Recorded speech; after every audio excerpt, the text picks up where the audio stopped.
तो एमसीयू में जल्द ही मार्वल का one of the most ridiculously powerful character Sentry आने जा रहा है और समाज इसे बोलता होगा मार्वल का सुपरमैन, बट ये भाई उससे बहुत ज्यादा है। पावर वाइज तो है ही बट कॉम्प्लेक्सिटी वाइज भी। सो फाइनली एक ओमेगा लेवल कैरेक्टर आ रहा है तो पूरा एमसीयू तो हिलेगा ही। तो आज हम इसे पूरी तरह से जानेंगे, इसके ओरिजिन से लेके इसके पावर्स तक, इसके दूसरे वर्जन्स, इसका वॉइड, एवरी सिंगल थिंग। सो चलो 10 लाख सूरज को उड़ा के चालू करते हैं। तो हर सुपर हीरो की तरह सेंट्री यानी रॉबर्ट रेनॉल्ड्स भी शुरू में एक नॉर्मल इंसान ही थे, डिप्रेशन और भयंकर इन्फ्लेशन से मारे। एक्सेप्ट भाई कि इन दोनों की सिवा इसके पास एक और खूबी थी कि एक नंबर का गलेड़ी था, पर वो भी इतना उच्च कोटि का कि एक दिन जब कुछ ऐसे काम चलाने के लिए मिला नहीं तो ये सीधा एक मेथ लैब में घुस गया और वहाँ रखे एक सिरम को धक्का-धक गटक गया। और वो भी कोई ऐसा वैसा आयुर्वेदिक बूटी नहीं, गोल्डन सेंट्री सिरम, कैप के सुपर सोल्जर सिरम से 100,000 टाइम स्ट्रॉन्गर। तो अब क्या, रॉबर्ट साहब हमारे हाई तो हुए नहीं, बट इसके बदले भाई साहब में हमारे 1 मिलियन एक्सप्लोडिंग सन्स की ताकत आ गई। और अगर इस स्टेटमेंट को रियलाइज कर नहीं रहे तो इमेजिन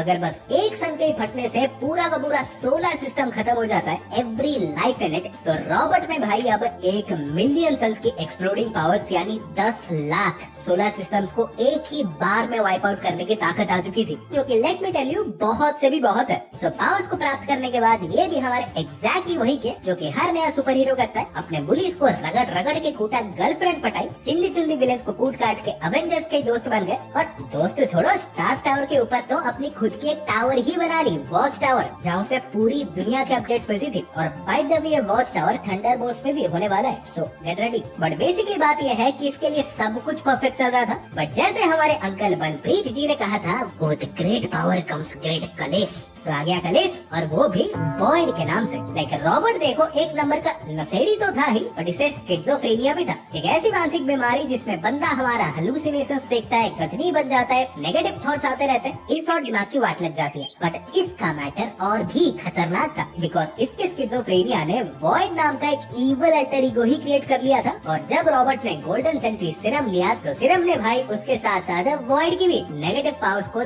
10 लाख गुना एम्पलीफाई कर दिया। और फिर क्या लाइफ बन गई इसकी अनुराग कश्यप की फिल्म जैसी। ये जितना हीरो बनने का ट्राई करता था, जितने लोगों को बचाता था, वॉइड उससे दोगुने लोगों को मारता था, लोग कांड करते थे, ये प्रलय लाता था। एक बार तो एक ही बार में 1 मिलियन लोगों की पूरी परछाई ही मिटा दी मैनहट्टन से। और क्योंकि सेंट्री के पास इसे रोकने के लिए कोई रास्ता था नहीं, तो लास्ट रिजॉर्ट में इसने अवेंजर्स के साथ मिलके एक डिवाइस बना के अपने वॉच टावर के ऊपर इंस्टॉल कर दिया और उससे भाई सेंट्री को खुद के साथ साथ पूरे दुनिया की मेमोरी से एंटायरली वाइप आउट कर दिया। बिकॉज ऑब्वियसली सेंट्री ही नहीं रहेगा तो वॉइड कहाँ से आएगा। बट ऐसे कैसे आया ना, बिल्कुल आया, क्योंकि कुछ दिन ऐसे गुजरात में गुजारने के बाद जब डिवाइस का इफेक्ट भी गुजर गया तो इसकी मेमोरीज तो देखो वापस आई ही, बट उसके साथ वॉइड भी आया। इसके बाद फिर वही रिपीट, इस बार तो सीधा वर्ल्ड टूर पे ही चले गए। इस बकलोल वॉइड ने सीधा यूरोप पे धावा मार किया। सो इसे फिर से रोकने के लिए सेंट्री ने अवेंजर्स को कांटेक्ट किया, जिन्हें ऑब्वियसली कुछ घंटा तो याद था नहीं कौन सेंट्री कौन वॉइड एक्सेप्ट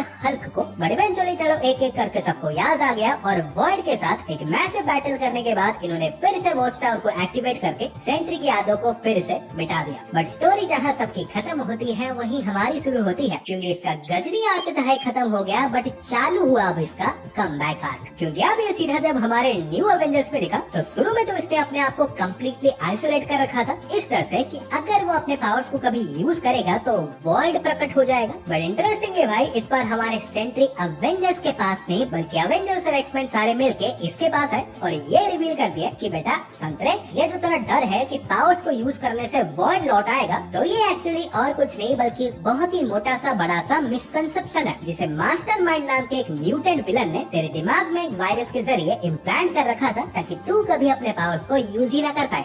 और फिर क्या, ये जानते ही रॉबर्ट फिर से सेंट्री बन गया, ऑब्वियसली थोड़ा ऐसे संभाल के ताकि वॉइड भी वापस ना जाए। इसके बाद ये कभी वर्ल्ड वॉर हल्क में हल्क के रैम्पेज को रोकते हुए दिखा तो कभी सिविल वॉर में दोनों साइड्स के पंगे को रिजॉल्व करते हुए। बट भाई साहब को क्या ही पता था कि वॉइड का सबसे बड़ा रैम्पेज जल्दी आने वाला है, क्योंकि लेटर जब हमारे डार्क अवेंजर्स की शुरुआत हुई तो इसने टीम तो देखो ऐसा फटाक से ज्वाइन कर दिया, इस होप के साथ कि ऑस्बोर्न उसकी हेल्प करेगा वॉइड को खत्म करने में। बट इस उजड़े चमन ने वॉइड को साफ करने के बजाय सेंट्री के पीछे उसके साथ पार्टनरशिप ही कर ली। तो आइडिया तो भाई मिल ही गया होगा कि क्या ही होने वाला है, क्योंकि इसकी बात में आके वॉइड ने अर्थ की तो देखो ईट से ईट बजाई ही बजाई, बट सीधा एस्गार्ड पे ही अटैक कर दिया। एस्गार्डियन आर्मी तो इसके लिए स्टार्टर बैग ही थी, बट लोकी से लेके गॉड ऑफ वॉर एरीज तक इसने सबको मार दिया भाई, फाड़ दिया था उसे पूरे अवेंजर्स की बजाय। और आखिर में जब सब कुछ खत्म होने के बाद सेंट्री को फाइनली कंट्रोल मिला तो सारा डिस्ट्रक्शन देख उसने खुद ही थॉर से कहा कि बस भाई बहुत हो गया, ये ठोकता है गाड़ी मेरे नाम पे बिल फटती है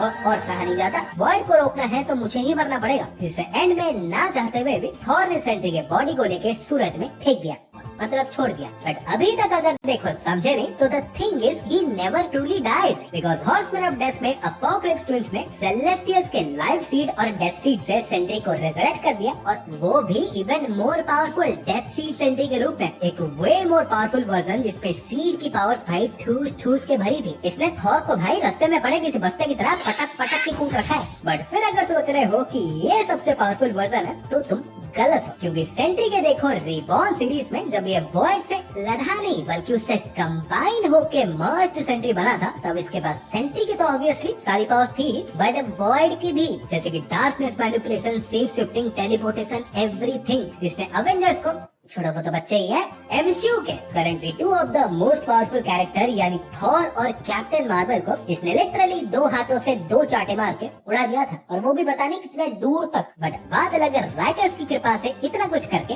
10 लाख फूटते हुए सूरजों की ताकत रखने के बावजूद भी ये चीर दिए गए थे। कोई सेंसेस बात नहीं। पर जितना मत करो उसके बाद भी इसकी स्टोरी रुकी नहीं, ये खुद चाहे ऑफ हो गया, बट इसकी आत्मा ऐसे कुछ टाइम के लिए अर्थ के ऑर्बिट में ही भटकती रही, जिससे इवेंचुअली सोचा भी नहीं होगा नल ने जिस सेलेस्टियल को मारा था उसने कैप्चर कर लिया था, but thanks to Jane Foster उसने रॉबर्ट की आत्मा को सेलेस्टियल से फ्री करके फाइनली वैलहल्ला भेज दिया, और तब से ये आराम से वैलहल्ला में पड़ा हुआ है। और ऑब्वियसली किसी को तो उसके पावर्स को संभालना ही होगा जब तक वो खुद वापस लौटे। तो करेंटली धरती पे यानी कॉमिक्स में सेंट्री के मैंटल को मैड्रिक गिब्स संभाल रही है। बड़ा भाई फाइनली इसके पावर्स पे बात करें, बिकॉज क्या नहीं है इसके पास। लाइक अल्टीमेट सुपर ह्यूमन का पैकेज तो ऑलरेडी जोड़ के ही रखो, इसके स्पीड और स्ट्रेंथ को शायद ही कोई हीरो मैच कर सकता है। फिर इसके पास टेलीकाइनेसिस से लेके टेलीपैथी, सेफ शिफ्टिंग से लेके टेलीपोर्टेशन, इमॉर्टैलिटी से फैलेसी, ये इसके बारे में नहीं कह सकते क्योंकि वो तो है ही इसके पास टॉप क्लास लेवल की, बट खतरनाक रीजेनरेटिव एबिलिटी भी है। मुंडी उड़ा दोगे फिर से आ जाएगा। ये मैटर मैनिपुलेशन से लेके darkness manipulation, even molecular manipulation भी, और वो भी कोई ऐसे छोटे मोटे लेवल पे नहीं। इसने अपने मॉलिक्यूलर मैनिपुलेशन से मॉलिक्यूल मैप की ही बजा रखी है, और ये भी अगर काफी नहीं था तो थैंक्स टू इसके एनर्जी मैनिपुलेशन और प्रोजेक्शन, ये कहीं से भी किसी भी तरह के एनर्जी को अब्सॉर्ब करके उसे मैनिपुलेट कर सकता है। फिर इनविजिबिलिटी से लेके इनवल्नरेबिलिटी, मतलब भाई इन शॉर्ट देखो जिसे कहते हैं एक प्रॉपर वाला ये ओमेगा लेवल एंटिटी है। तो हाँ गाइस, आज के लिए इतना ही था, पर वीडियो अगर अभी तक देखा है तो थैंक यू तो बोलूंगा ही, बट प्लीज लाइक भी कर दो ताकि दूसरे भी देख पाए। और ऐसे ही हमारे रापचिकदार ओमेगा लेवल वीडियोस पाते रहने के लिए चैनल को सब्सक्राइब कर दो, और मैं तुमसे मिलूंगा एक और टाइमलाइन में। सो गाइस, तब तक बाय और टेक केयर।